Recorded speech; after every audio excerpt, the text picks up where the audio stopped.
All right, what's up, everybody? Welcome to the podcast. It's Charles Brent Bilski, a.k.a. Double B, a.k.a. the 110 Soldier. I am not going to get much into NFL today, even though it will be exciting going forward. You got some injuries that were big this week. Lions look hurt. Mahomes got a sprained ankle, all that stuff. But I got a lot of basketball and a lot of good stuff I want to get into. And the only thing, and I'll start with this, that I'm going to bring up that's even NFL related, as you can hit this first picture here for me, Corey.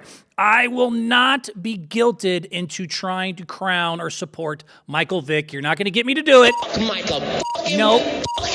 I will not support Michael Vick. You cannot guilt me. You cannot trick me into rooting for Michael Vick. And I have had this argument going all the way back to when he got convicted of killing dogs in 2009. I have heard every defense you could possibly think of, whether that he paid his debt or that now he said he's sorry and he's spoken out against it and he has every right to pursue work and they have every right to hire him. He's in the news. I'm going to bring up exactly in just 1 second. But like I said, I do not have to root for this guy just because you told me so. Whether he's paid his debt, whether he's spoken out against it sense, whether he has every right to pursue his work, whether the team has every right to hire him, whether you have every right to root for him and forgive him, that's fine. And that's all your choices. But then why am I not given the same allowance to go, dude, the guy tortured and killed dogs. I don't want to root for the guy. Sorry. Michael.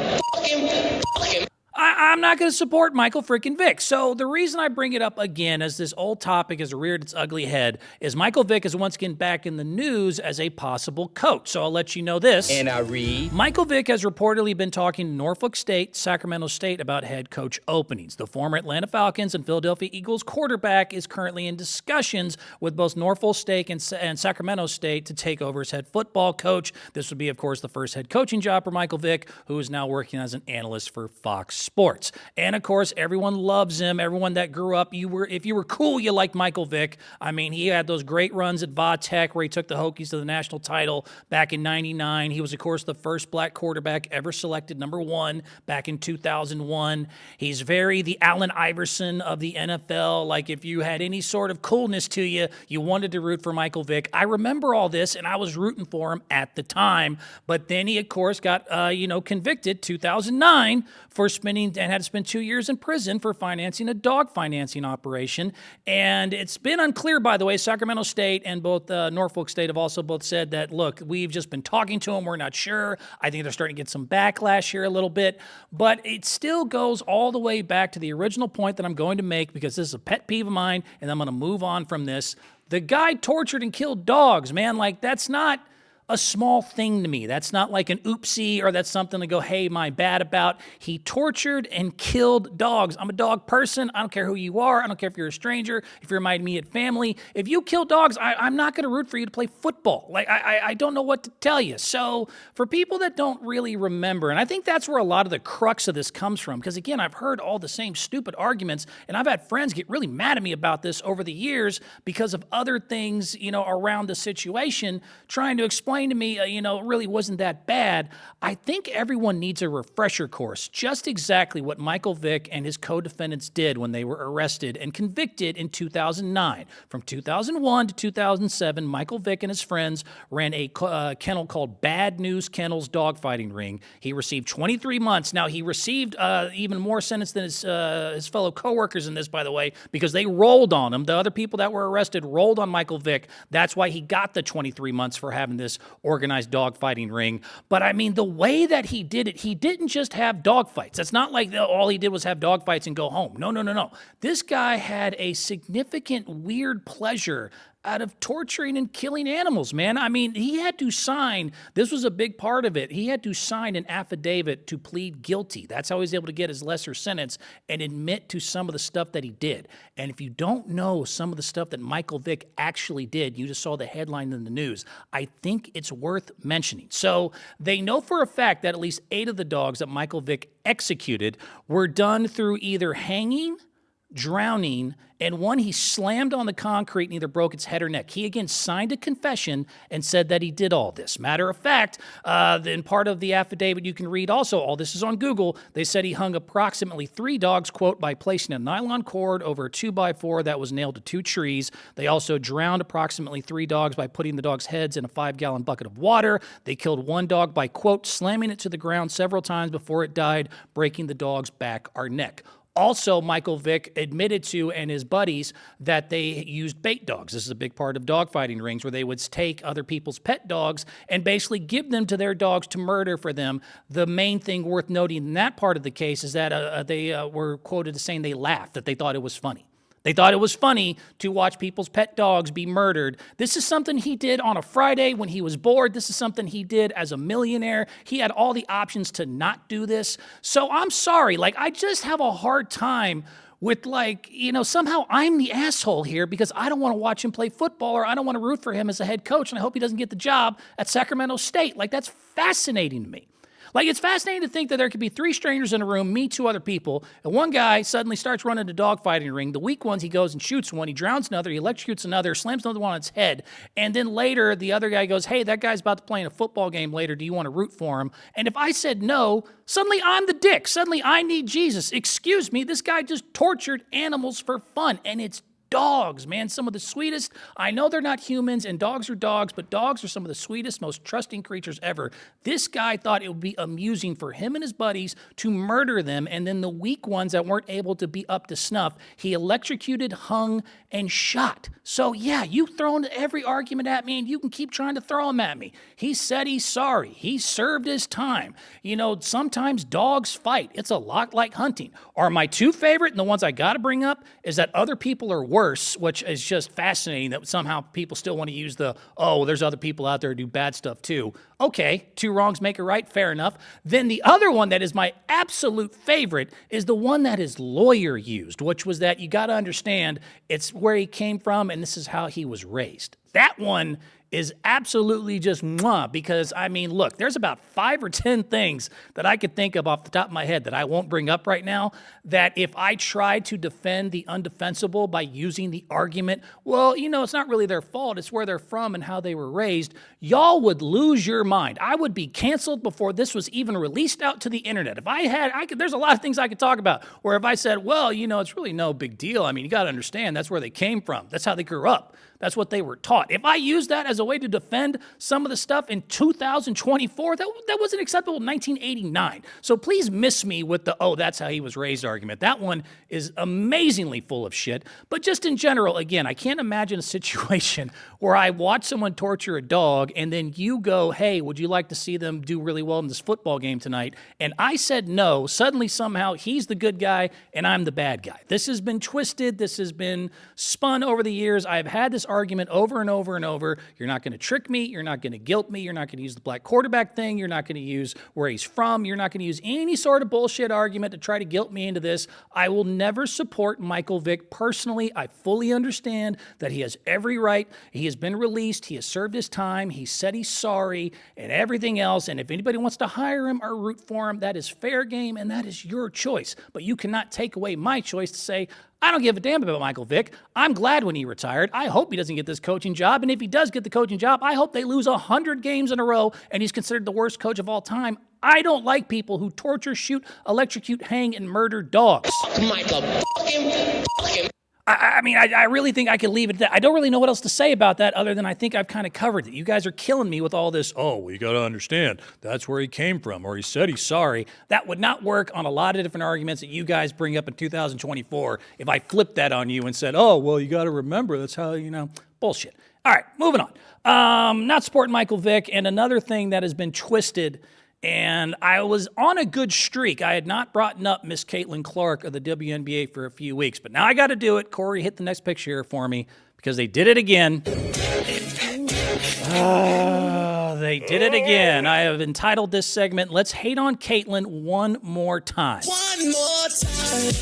Let's hate on Caitlin one more time, the only league that should be supporting her, because that is just seems to be how the WNBA gets down in 2024. So in case y'all missed all this, there was a big hullabaloo. So Caitlin Clark was, I think, rightfully awarded the Time Magazine Athlete of the Year because of all the impact she had, not just in college women's basketball, but the WNBA and the league itself. The only person who really had an argument was Shohei Ohtani, who also had a big year in baseball. But still, Caitlin was a juggernaut, whether you want to admit it or not, of attention, press, performance, everything in both college and the pros. Had, one of the most amazing years of all time. So they give her the award for Time Athlete of the Year. That's great. That's awesome. Good for Caitlin.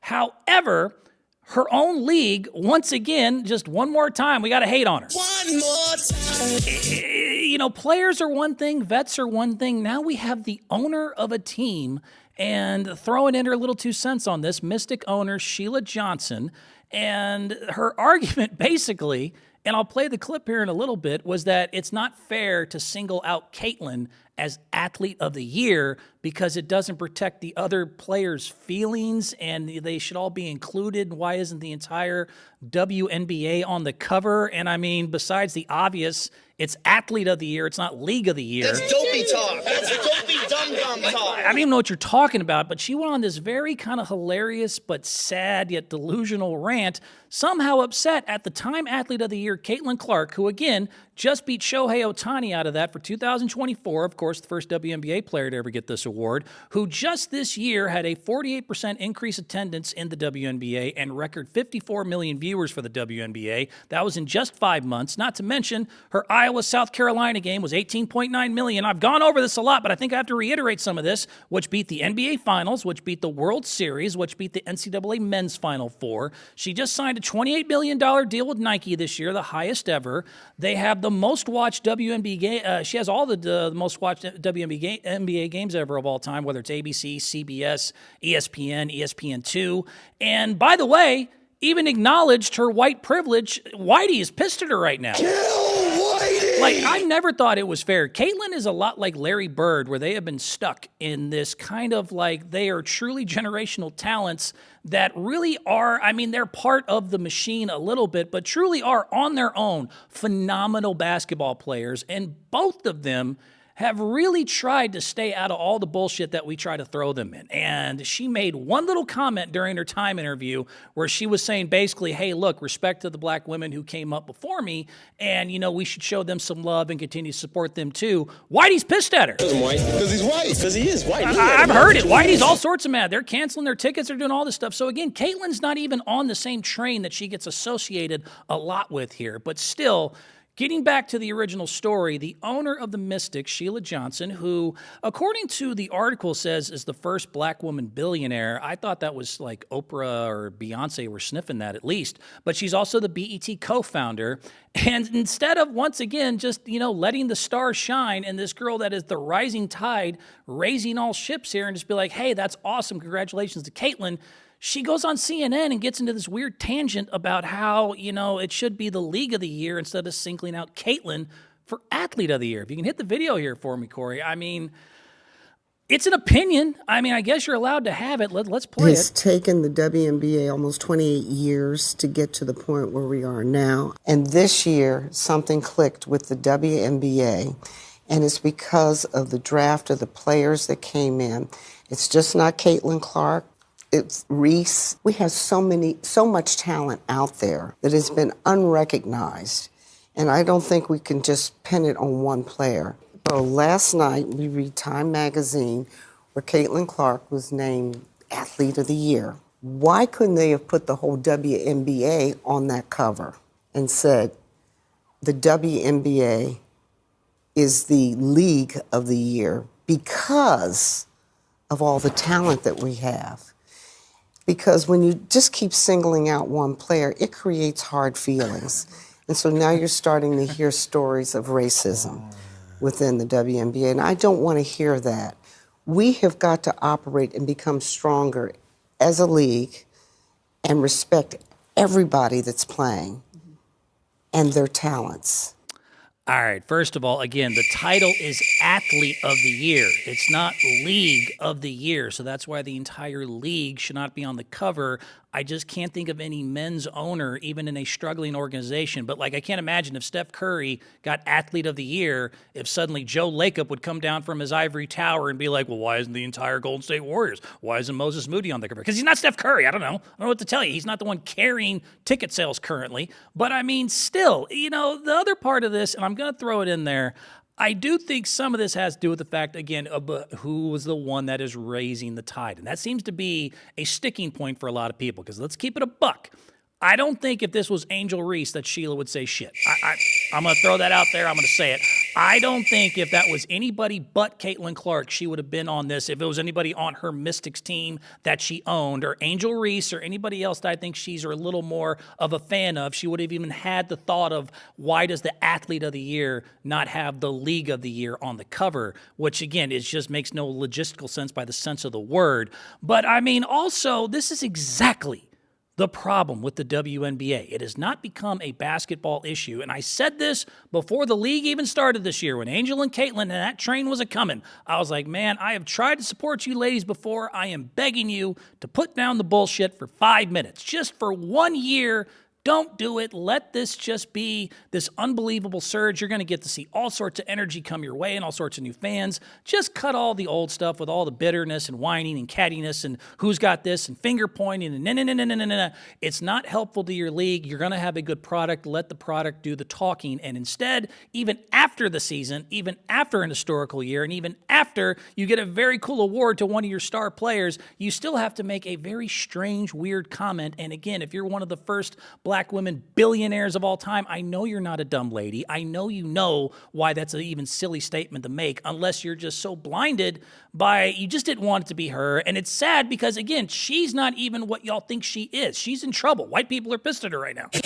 people too happy, white people too mad. White people are all sorts of upset at her. She said way too many nice things about black women and everything else. They're all upset. I've been hearing about this all the last damn week. So, it's just, once again, the same repetitive problem that has become harder and harder to talk about because there's so many blankets that it gets covered under, but it's just unsufferable, bitter, delusional, children-type whining.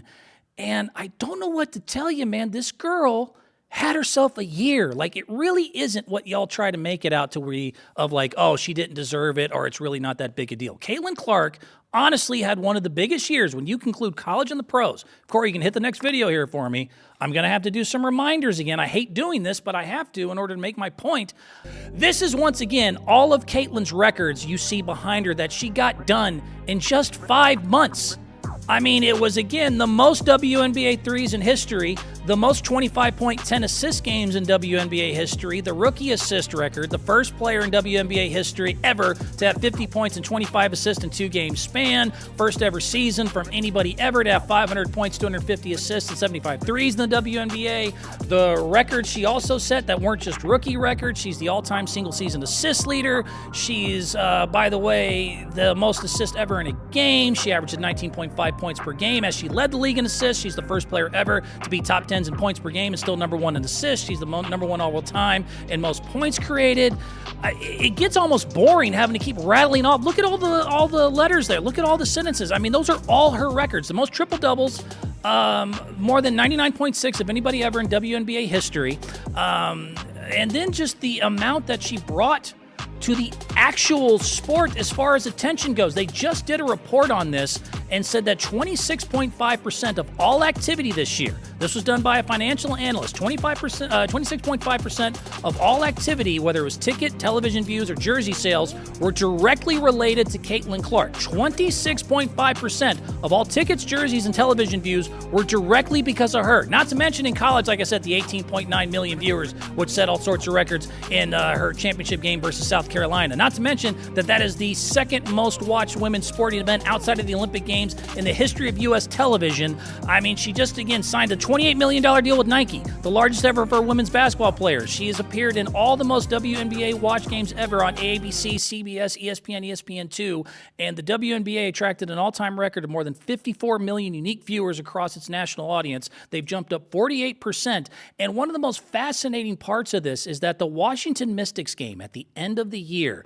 had 20,711 people in attendance. They had to move the stadium for that last game instead of where they usually host the Mystics game because there was such a crowd. That set the all-time record. So the owner herself, Sheila Johnson of that team, saw the Caitlin effect. She saw it right there in front of her and still had the nerve to say that she doesn't quite get why Caitlin was singled out, and yet it should have been the entire league that was on the cover and not just Caitlin. That is fascinating that you have the audacity to say out loud that you don't get what was going on. It's weird. It's goofy. It continues to be a problem, and it's become like a parody. Like WNBA, you become kind of a parody here, and I'm going to make it a little example. If you can hit the next picture here for me, Corey. Y'all are kind of becoming like this old Key and Peele sketch I saw a long time ago of it was meant to be kind of a joke, but it's pretty much indicative of what's going on. Anybody who's seen Key and Peele is one of the most famous ones. There's these two guys working in their office together, and one of the guys that's played by Key is just over-the-top gay coworker who's constantly harassing Jordan, his more conservative coworker, with all sorts of nonsense. He's like, oh, man, last night I was with a dude. He must have been out to here, and here's a picture of my butthole. No. And the other guy's like, hey, maybe could you calm that shit down? The Key character's like, oh, I get it. You're a homophobe. You don't like gay people. No. Cut to the end of the sketch, then Jordan gets up with his boyfriend and walks out of the room. Turns out he's on the same team. He's just not over the top silly and showing dick pics in the middle of his office, so then Key has to go, oh, he's not a homophobe. I'm just an asshole. That's kind of a good way to explain some of the nonsense that continues to happen in the WNBA here. You guys remind me of this sketch of like you want to hide behind all these blankets and all these different levels of, oh, it can't be us. It can't be our insufferableness. It can't be that we can't let certain stars have their shine because it's not the star that we wanted it to be. It must be because y'all hate X, Y, or Z. And meanwhile, all those groups that you're talking about, they have had success in all sorts of other places in the entertainment world, and you're the one that continues to struggle. So it's just this constant, like you somehow don't get, if everyone else is doing it and you're the only one struggling, why do you still try to cling to it other than you just don't want to admit that there's an insufferableness and a bitterness that is still just prevalent throughout the entire WNBA that continues to be a problem? And, I mean, this is really what it boils down to. At the end of the day, the only fault that you can really point at, honestly, a lot of this you have to look at yourselves. I mean, I am not trying to argue that people of color, that women or gay people don't have issues and that there aren't things that we still need to discuss and be sensitive and focus on. The WNBA, though, that has not been your problem. At some point, you're going to have to realize and get a grip on reality about, again, the insufferable behavior that you people continue and ladies continue to do with your bitterness, your ungratefulness, your delusional, your playing victim, everything that you even get credit for. It's, quote, never good enough. You love to blame the men, which, again, is funny to me because the men are not still just the most that buy your tickets and watch television, but you'll blame the NBA players, which is even more just flabbergasting because there's nobody I know as a professional athlete that seems to be more supportive than the NBA players. I just saw Draymond the other day with the Valkyries, the Golden State WNBA team's expansion team. He had the shirt on. I mean, Tyrese Halliburton was at every Fever game I ever saw. NBA dudes love to support the WNBA, so I don't even know why you're pointing fingers in that direction. But, I mean, to kind of wrap this up, and I'm going to move on to some other stuff, if I could just point this out, as far as like, you know, we talk a lot in 2024 about privilege. The best privilege that I've had so far, at least that I can say for myself, is that I have always had to be at least 100% accountable for when I fail. When I screw up, I don't get to blame anybody else but me. It is absolutely 150% your fault. And sometimes that's tough, and sometimes that sucks, but when I fail, I get to point the finger. The only thing I get to look at is in a mirror because I have no security blanket to hide under. I have nobody to blame. I have nobody to say, you did this or that is why. And as much as that can be a pain in the ass, it in the end has become very helpful for me. I mean, I am still not anywhere near where I want to be in podcasting. I am still not at the viewers I want, and I don't have anybody else to go but say, Brent, you need to get better, you need to work harder, you need to do this, you need to do that, you need to continue to grow, you need to keep grinding. But I do not get to bitch and moan and say it's somebody else's fault instead of mine. I am not saying that the WNBA and the people in it don't have issues that need to be addressed. But what I am saying is that if you continue to do things like say, why isn't the Time Athlete of the Year instead the League of the Year, and say it with a straight face, and then you get mad when people roll their eyes, you have no right to then go, oh, well, it can't be because of what I just said. It has to be because you hate me because of this reason, that reason, or the other thing. You really got to stop all this, whether it's the veterans like Cheryl Swoops, whether it's players like Angel Reese, whether it's media members like Jamel Hill, and now whether it's owners like Sheila Johnson. At some point, you have to at least be able to say, maybe it's me, maybe it's my behavior. All right, that was a lot. Got a lot out of there. Moving on completely to a different thing. Let's talk about big Bronny James. Hit the next picture here for me, Corey. Has Bronny found his balls? Yeah, good for Bronny. say this from jump. I have always been a Bronny supporter, even though I am not a LeBron James supporter, and it has always been for me a confidence issue when it comes to Bronny James. But I will always root for this kid. I still will proclaim it, and I'll say it one more time. He did not have to try to do this with everyone criticizing him and laughing in his face, especially after the cardiac arrest. After he had a life-ending, damn near heart attack, he still decided to try to pursue his dream, even though he was already a millionaire and even though he's Bron's kid. He still said, I want to put myself out there for scrutiny, for criticism, and to try to do something that's damn near impossible to do. He went for it, so I will always say go Bronny, even though he has had definitely his ups and downs. But I've also said, too, the talent is there. I don't give a shit what y'all say. A lot of people love because it's hard to separate him from LeBron James. And even though I'm not a fan of LeBron James, if you look at Bronny on his own, the kid is 6'2", at just 20 years old. He was a McDonald's All-American. He has damn near 41-inch vertical. He's got a nice jump shot. He has been very well trained. You can see all the training he's got from the kid and the fundamentals and being able to use both hands and shoot. He has a lot of talent and a lot of work in there. It could be a great fundamental kind of 3-and-D player. He's even said as much, like, dude, I could be Davion Mitchell, I could be a Drew Holiday, I could be somebody along those lines.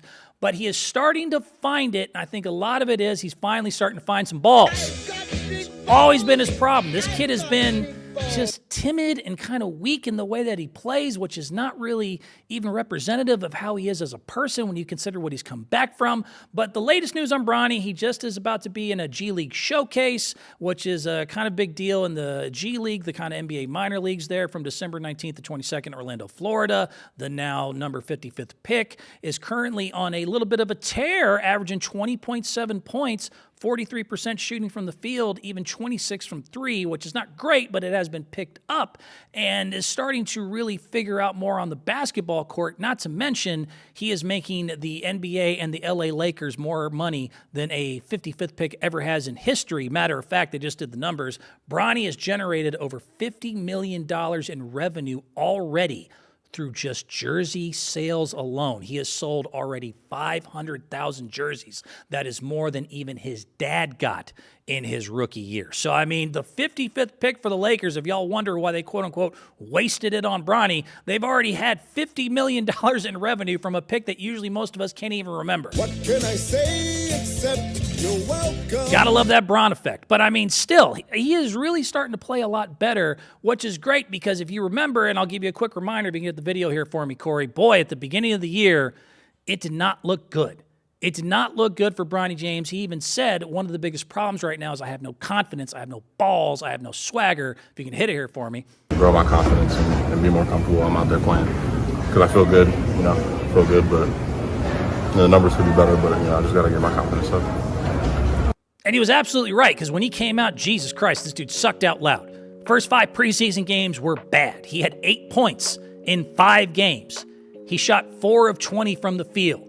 He shot 0 of 7 for 3 and had 5 turnovers. He had the worst plus-minus one night, I remember, out of 400 and something people that played in the preseason. Bronny had the worst plus-minus of anyone who played out of the 400. I mean, it was bad. T-Rex in his arms. I was like, dude, if this dude kind of just timidly goes, and stands in the corner one more time, shot with no confidence, as you can see there, he was driving me nuts because I'm like, dude, I've seen you play. I've seen you play better than this. I've seen you do better than this.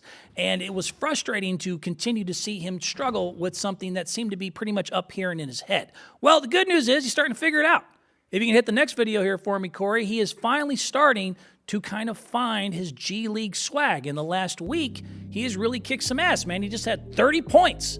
30 points in just 25 minutes just 5 days ago. Shot 57% from the field, 3 of 9 from threes. He, again, is averaging 20.7 and 3 rebounds and 2 assists in about 20-something minutes, 43% from the field over the last 3 games. And for the entire G League season now, Bronny is up to 14.4 points per game, still only 38% from the field, but, I mean, he started so low, it's starting to pick back up.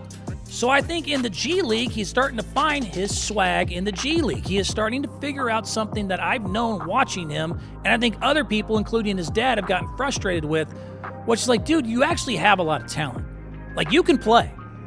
As you watch him, you can see in the videos, he's starting to pick up his confidence. Dude, this kid can go to the rack both ways. He can shoot a good jump shot. He's obviously got the athleticism. as I think they'll show the alley-oop here in a little bit, but I mean, see that three-point shot with confidence? Do you see him taking that shot with no hesitation, no Whole beginning of the year, boy, every time I watched Bronny play, he was just T-Rex, just I don't want to touch it. Now suddenly, he's realized, okay, I know who I am. Look at that dunk. Look at that oop. There you go. Kid can sky, man, 40-inch vert. Can dribble with both hands, can finish both ways. Look at that hell of a finish right there. Again, 30 points just recently. And yes, I know it's the G League. And yes, I know Cam Spencer just had 51 points in the G League. But just 2 weeks ago, you guys said he couldn't even handle the G League. Now he's starting to play well in the G League. And suddenly it's, the other people, da-da-da-da-da. He is playing better. He is starting to find his balls a little bit. And I am glad for him because for a while, boy, he really did play like a nutless wonder. This man has no. And it wasn't a talent issue. It was all in between the ears. He still has a way to go. Hit this next picture here for me, Corey. I called this the swagometer. This is where I have Bronny in the all-time when it comes to, this dude still needs to just pick up his confidence. A lot of different levels. And it's kind of tough. I don't know how much you can do as far as once you kind of are set in a certain way. It's very rare to see people really push into another category. Steve Nash would be one that come off the top of my head who started off just terrible and timid and suddenly he became an MVP. But when I look at the I wanted to make this to make a point. If you look at the swagometer, as I call it, right now I got Bronny James' confidence level at least now better than Ben Simmons, somewhere between that and Kwame Brown. He's not quite Andrew Wiggins yet. There's a lot of range in the NBA from just, scared to perfect to just arrogant and stupid, which is where, of course, I got Deion Waiters, Jordan Poole, and Swaggy P. That's too far confident. That's too far on the swag meter. And in the middle, I got, the main guys there. Steph and LeBron are kind of on this side because, let's be honest, sometimes their confidence level does dip a little. Larry's in the middle only because he really is only Larry because he had that perfect mix of confidence and swag with enough humbleness to still use his teammates, where even MJ and Kobe in their heyday, especially when they were young, would sometimes have too much confidence and shoot themselves out of wins and pissing off teammates and everything else. So you have the green, which is too scared. You have the yellow, which is perfect, and the red over there with Jordan and Swaggy, which is way too far on the swag meter to where you're actually detrimental to your team. I've still got Bronny James somewhere between Ben Simmons and Kwame Brown. He still could at least get to right where that arrow is. I don't think he's ever going to be Steph or Larry Bird or Jordan confident, but he can at least do better than where Kwame was, which is kind of where I have him. He still can't seem to just get down there and grab it and say, you know what, I belong to be here too. He's starting to inch towards that way.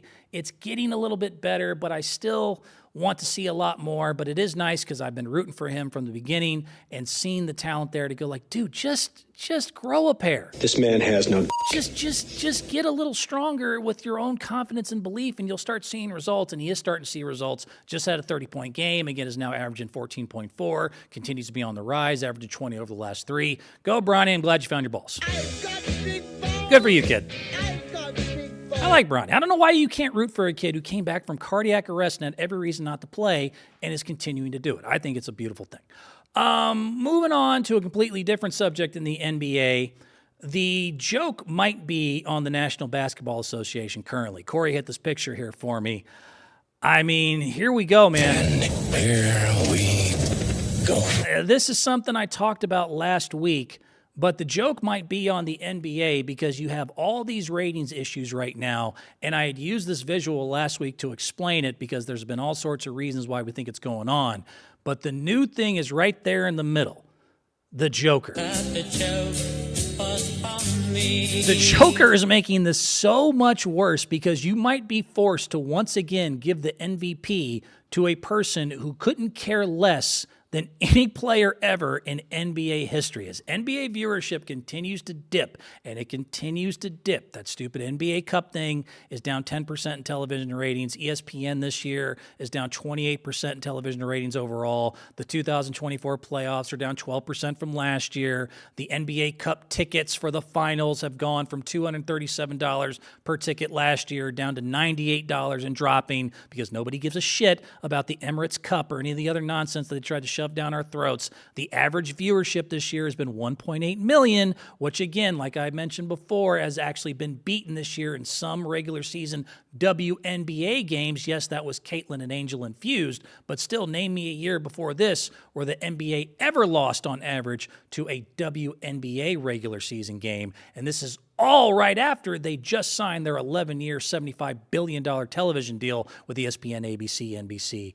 and Amazon Prime there. And like I said, I have heard every reason on the planet for why y'all have tried to tell me the ratings are this bad. It's because they picked up on the politics. It's the lack of flow of the game. It's not physical enough. There's no defense. They shoot too many threes. And no.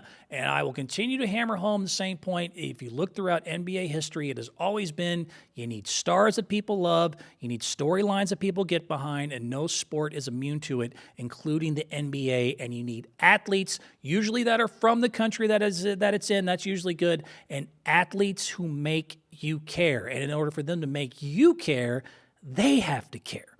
And therein lies the rub, because Nikola Jokic is once again, without question, he's having the best season of his life so far. You're almost going to have to give him his 4th MVP in 5 years, and in a year where your ratings are down and you need to bring up new American stars, whether it's Anthony Edwards or maybe a Ja Morant or LaMelo, but you need somebody to replace that Steph and LeBron trophy that is going to be taken off the mantle here in just a year or two. And you're going to have to once again give it to the guy who openly says, I do not give a shit about the NBA. I do not care about the regular season. If you can hit the video here for me, Corey.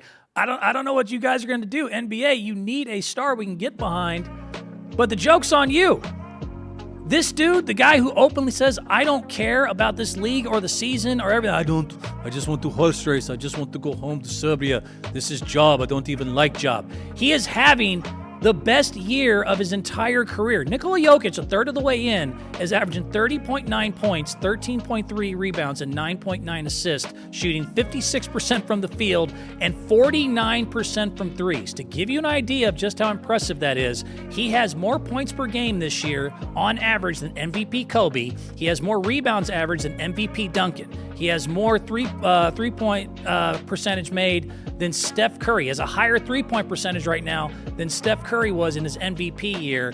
He has more steals per game than Defensive Player of the Year Marcus Smart, and has a higher true shooting percentage than Giannis Antetokounmpo in his MVP year. So to review, Nikola Jokic right now has a higher points per game average than MVP Kobe, rebounds than MVP Duncan, steals per game than Defensive Player of the Year Smart year, three-point percentage higher than Steph Curry, and true shooting percentage higher than MVP Giannis's year.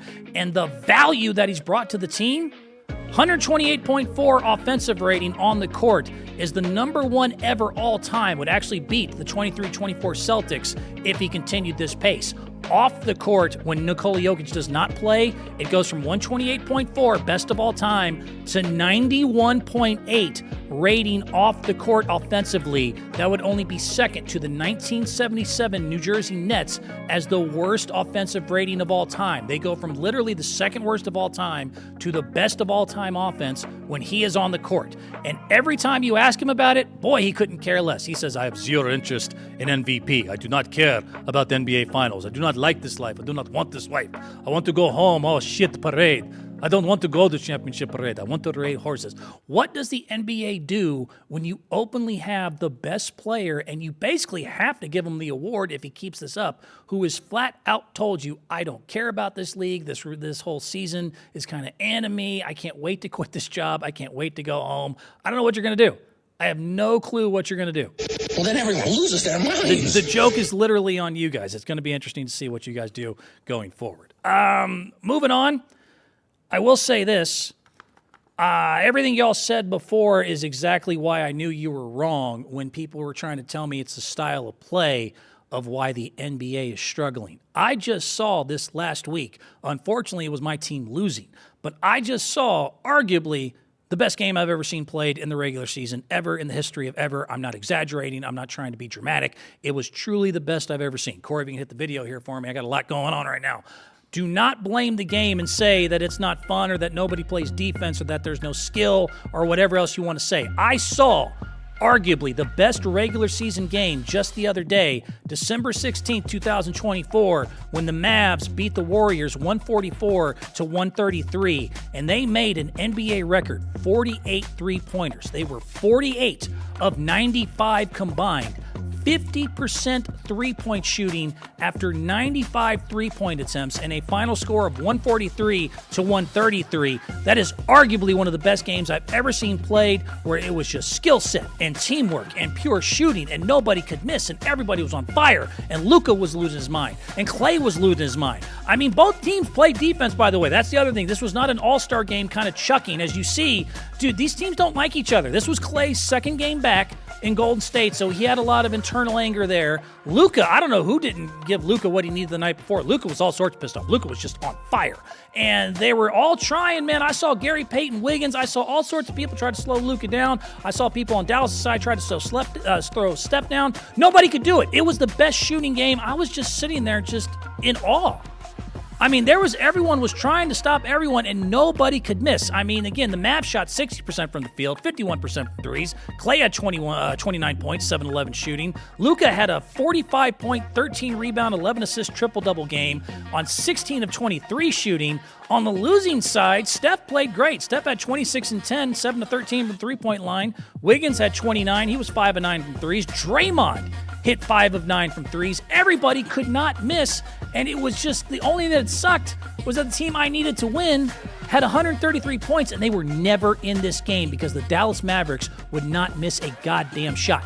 This was an exhibition of skill that you could not have seen in the 80s or 90s. Both of those teams were trying to play defense. They really did put out an all-out effort and actually was just outweighed by the offensive talent and skill that was on display that day. You cannot tell me that that's not entertaining basketball. If you've ever been a fan of basketball and you weren't a fan of that Mavericks-Warriors game, even though I didn't like it as a Warriors losing, that was just insane basketball. I truly believe. I remember sitting there with my girl going like, that might be the best game I've ever seen. It might be the best damn game I've ever seen. Nobody can miss a shot. So I don't want to hear all this other, oh, it's no fun, no. That game was a blast. And if you weren't watching, I don't know what you were doing. But unfortunately for me, the Warriors still lost, so they continue to lose.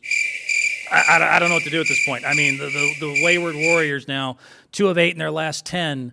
And, I mean, I can update the new situation. There was a slight little move there. Corey, if you can hit the next picture here for me. This is where the Warriors now stand. 2 and 8 in their last 10. They would be the only one of the 20 current playoff teams that are not at least 4 and 6 in their last 10. They are just sliding all the way down the hill. Once again, the Giannis trade continues to look like it's going to be a no-go now. The Bucks are continuing to rise after their kind of tough start to the season. They are now in 5th place, 8 and 2 in their last 10. We did trade for Dennis Schrader, which it's a little German engineering. It's all right. It's not some holy shit move, but it's solid. So in case y'all missed that just happened a day or two ago. He'll be playing in the next game.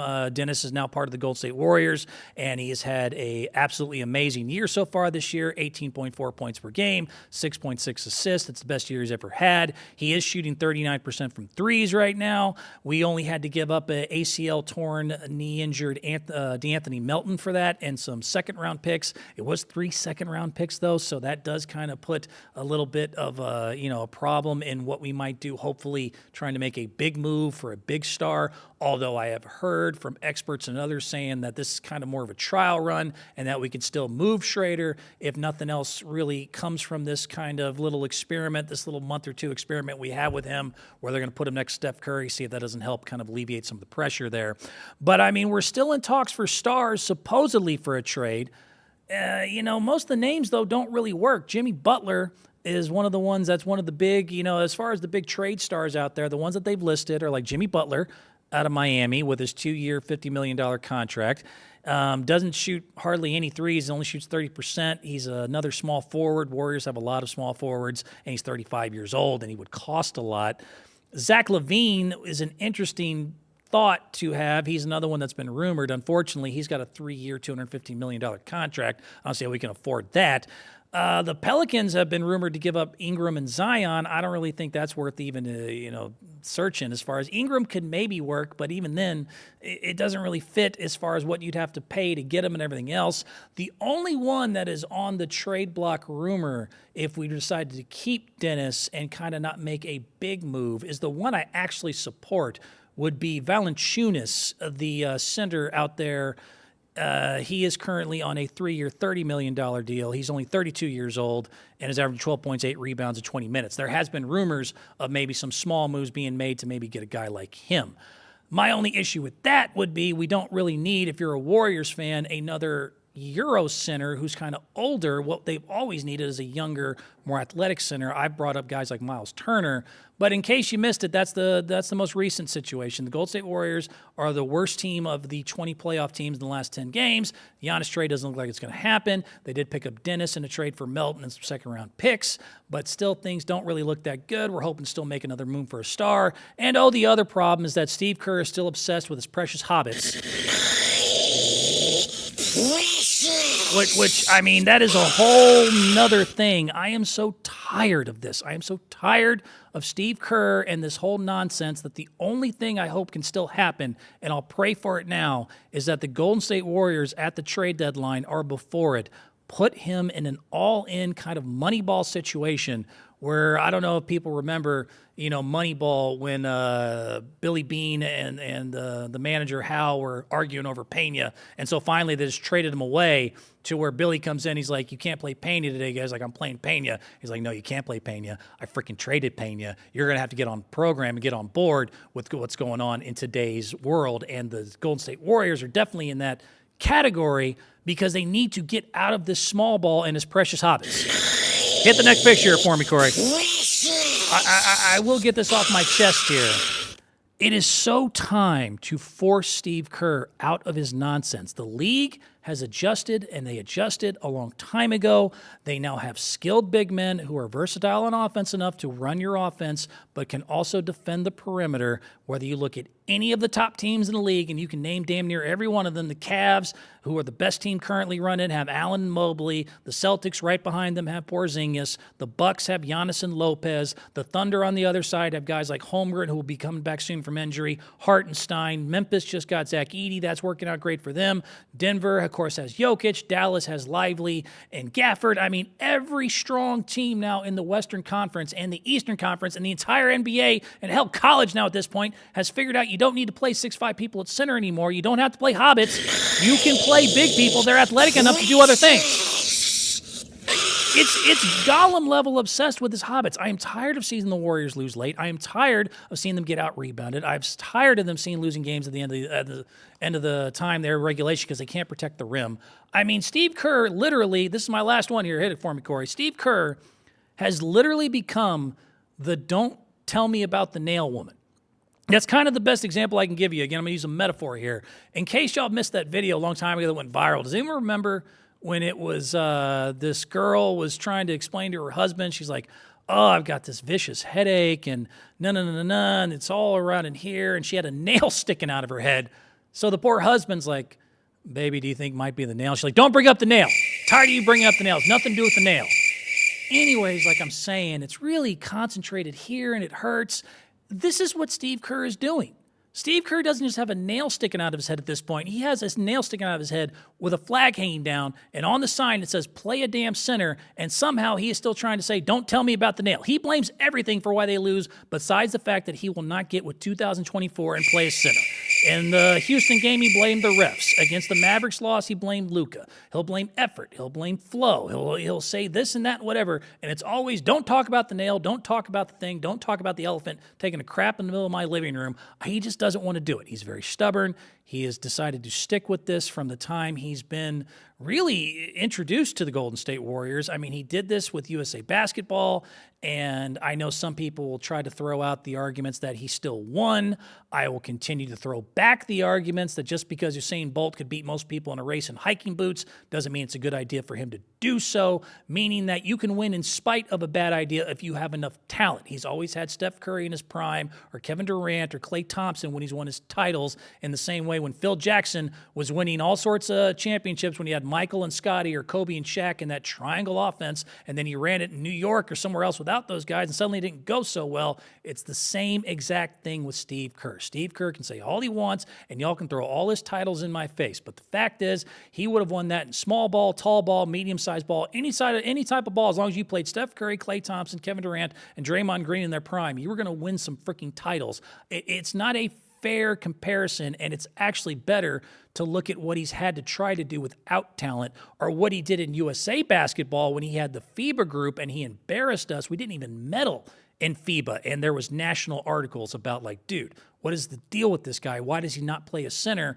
What did they do to him? Why is he still trying to cling to something that, I mean, if you Google it, it'll tell you it's a bad idea and all the reasons why, whether it's the rebounding disadvantages, whether it's the mismatch exploitation on double teams, whether it's the fatigue factor of guards because they get too tired trying to guard big people. I mean, you can just Google what's the problem with small ball, and you'll get all sorts of answers. Somehow Steve Kerr, though, is the opposite. He's got a nail sticking out of his head at this point saying, would you please, God, for once in your life, play one god-dang center for more than 5 minutes and try it and see if it works. He still won't do it. That is a stubborn, stubborn man. I almost appreciate it. I almost appreciate how stubborn he is, but at this point, they are now the worst team of the 20 playoff teams in the last 10 games. Something needs to be done. A real trade needs